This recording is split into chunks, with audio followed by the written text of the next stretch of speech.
ইমানদার পরহেজগার মানুষ, তা আপনি নিজেকে ভালো বলছেন যে আমি ভালো, আমি একজন ইমানদার, আমি পরহেজগার, আপনি নিজেকে বলছেন, তো আপনি কি করে বুঝবেন যে আমি ভালো? আপনি কি করে বুঝবেন যে আমি ভালো মানুষ? একজন সাহাবী এসে আল্লাহ নবীকে বলছে, আল্লাহ নবী, আমি যে ভালো মানুষ তা আমি কি করে বুঝবো? তখন রাসূল সাল্লাল্লাহু আলাইহি ওয়াসাল্লাম বলেন, যদি তোমার প্রতিবেশী তোমাকে বলে তুমি ভালো, তাহলে তুমি হবে ভালো।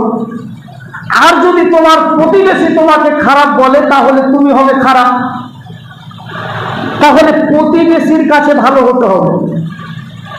প্রতিবেশীর কাছে যদি আপনি ভালো না হন, তাহলে আপনি ভালো হবেন না। এখানে একটি গল্প মনে পড়ে হলো, একটি গল্প বলি। একজন ফেরেশতা একজন ব্যক্তিকে বলছে যে তুমি আমার কাছে যা চাইবে আমি তোমাকে তাই দেব, শর্ত হচ্ছে তোমার প্রতিবেশীকে দমন দেব। তখন সেই ব্যক্তি বলল যে আমার একটা সুন্দর দামি ঘড়ি চাই। ফেরেশতাকে একটি সুন্দর দামি একটি ঘড়ি দিল, তার প্রতিবেশীকে দুটি ঘড়ি দিল।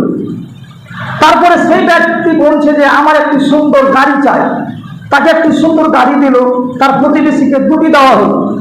তারপরে সেই ব্যক্তি বলছে যে আমার দুটি বাড়ি চাই, তার একটি বাড়ি চাই, তাকে একটি সুন্দর বাড়ি করে দেওয়া হলো, তার প্রতিবেশীকে দুটি দেওয়া হলো।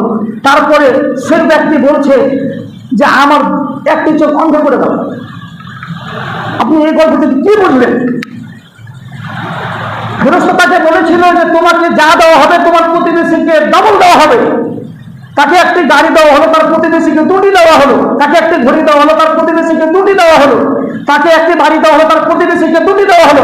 তারপরে সে ব্যক্তি বলছে আমার একটি চোখ বন্ধ করে দাও। মানে তার এটা ভালো না, যদি আমার একটি চোখ বন্ধ করে দেয় তাহলে আমার প্রতিবেশী দুটি চোখ বন্ধ করে দেবে। মানে মানুষ প্রতিবেশীর সাথে কিভাবে আচরণ করে, কত খারাপ আচরণ করে।